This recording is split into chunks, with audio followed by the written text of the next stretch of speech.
Kita ke informasi berikutnya, pemirsa, di mana Bumi Serpong Damai Tbk atau BSDS sedang ancang-ancang mengikuti langkah pemerintah untuk memindahkan ibu kota negara ke Kalimantan Timur.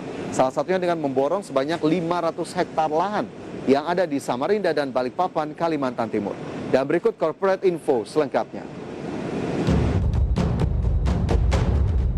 PT Bumi Serpong Damai Tbk sedang ancang-ancang mengikuti langkah pemerintah untuk akan memindahkan ibu kota negara ke Kalimantan Timur. Salah satunya dengan memborong sebanyak 500 hektar lahan yang ada di Samarinda dan Balikpapan, Kalimantan Timur. Adapun sebagian lokasi tersebut telah dibangun oleh perusahaan. Namun demikian, konsentrasi utama perseroan dalam jangka 5 tahun ke depan masih berada di wilayah Jabodetabek. Menteri Badan Usaha Milik Negara Erick Thohir buka-bukaan perihal rencana untuk melakukan konsolidasi data-data di BUMN. Hal ini karena setidaknya ada 3 perseroan negara yang memiliki utang paling besar, salah satunya adalah BUMN Karya yang ditaksir memiliki hutang mencapai puluhan triliun rupiah. Salah satu alasannya adalah pada tahun 2017 dan 2019 hampir tidak ada PMN yang diberikan kepada BUMN Karya yang menjalankan proyek strategis nasional. Untuk itu pemerintah pun berencana melakukan skema restrukturisasi menyeluruh kepada sejumlah BUMN Karya. IPO hari pertama saham Semindo Gemilang atau CMNT Auto Reject Atas alias melonjak 25% ke posisi Rp850 per saham. Emiten yang dikenal dengan semen merah putih ini melepas 1,71 miliar saham ke publik atau 10,04% dari modal ditempatkan dan disetor penuh setelah IPO. Untuk itu perusahaan berhasil menghimpun dana segar kurang lebih 1,16 triliun rupiah.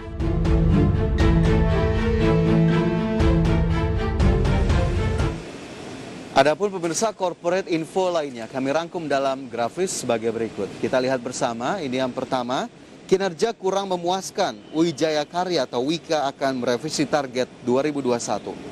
Kemudian 3 anak usaha Wijaya Karya dipersiapkan IPO bertahap mulai tahun depan.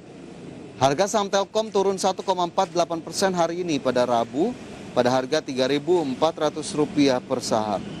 Bank BCA atau BBCA membuka pintu kolaborasi dengan perusahaan berbasis digital seiring transaksi internet banking meningkat 32,8% secara year on year di semester 1. Dan kemudian kita lihat ke indeks harga saham gabungan pemirsa, di mana IHSG ditutup melemah 86,38 poin atau 1,41% ke 6.026 pada akhir perdagangan di Rabu kemarin.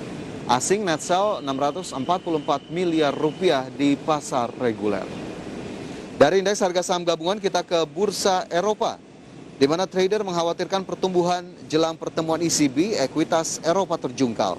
Dari pasar Jerman, indeks DAX turun 1,47% menjadi 15.610. FTSE 100 Inggris melemah 0,75% menjadi 7.095. CAC 40 Prancis melemah 0,85% menjadi 6.668.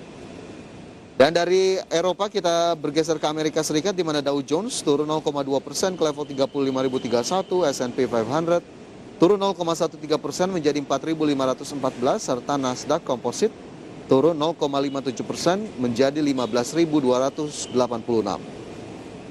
Sementara dari bursa Asia, Nikkei Jepang dibuka melemah 0,45% di level 30.004, Kospi Korea Selatan dibuka melemah 0,43% di level 3.149, sementara data terakhir Straits Times Singapura ditutup melemah 1,27% ke level 3.068 dan Hang Seng ditutup melemah 0,12% ke level 26.320. Sementara itu dari komoditas, ada minyak WTI melemah 0,14% ke level $69,2 Amerika per barrel. Nikel melemah 0,05% ke level $19.675 Amerika per metrik ton. Emas terkoreksi 0,15% ke level $1.790,75 Amerika. Dan kita lihat selanjutnya dari pergerakan rupiah terhadap beberapa mata uang asing. Di mana terhadap dolar Amerika Serikat di level Rp14.220, terhadap euro Rp16.805, terhadap pound sterling di level 19.675 dan terhadap yen Jepang di level 129,04 rupiah.